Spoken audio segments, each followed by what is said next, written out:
Blockchain.com co-founder thinks the EU and UK are progressive crypto regulators. In a conversation on stage at Paris Blockchain Week Summit and in an exclusive interview afterwards, Nicholas Carey shared his insights on inflation, regulation and Web3. Cointelegraph reporter Joseph Hall sat down with Nicholas Carey, the co-founder and president of Blockchain.com at the Paris Blockchain Week Summit, or PBWS, last week.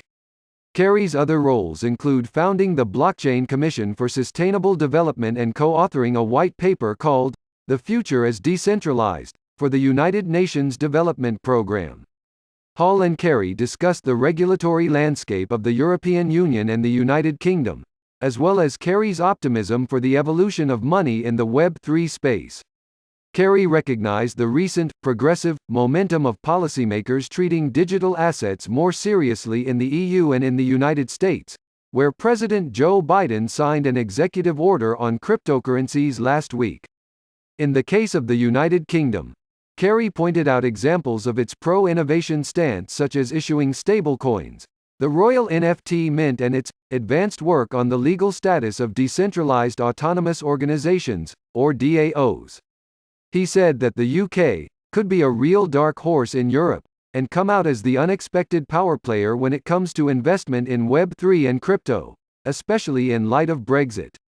He added that crypto is intimidating for policymakers who still need considerable education, but that it shouldn't be surprising that new generations are now collecting digital tokens and showing them off on the internet, similar to how so many of us grew up collecting trading cards or Beanie Babies or seashells.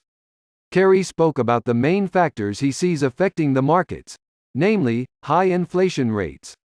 As a consequence, people will find new ways to diversify their wealth. He also claimed that big allocators and institutions are making a meaningful transition into the space at the same time their talent may be going into blockchain startups. Lastly, creators, musicians and artists are leveraging the blockchain and Web3 as a new way of monetizing their work and art. When asked what motivates Carey, he answered that he's driven by passion and genuine interest as to how the role of money will evolve in the future. There's so much to learn, he said, about democratizing financial services, for both the masses and the regulators. He added that regulators in Europe should not focus on controlling these new mechanisms but instead lean into the values of building an even playing field for everyone while reducing transaction costs. At the end, Carey suggested that more patience and civility is needed among the crypto community because it can be a little too tribal at times. We shouldn't remain divided. Let's remember we have a common global mission to improve the world. Additionally, Carey conversed with Cointelegraph's editor-in-chief Christina Lucrezia Corner, where he touched on some of the values that are needed to grow the crypto industry and community.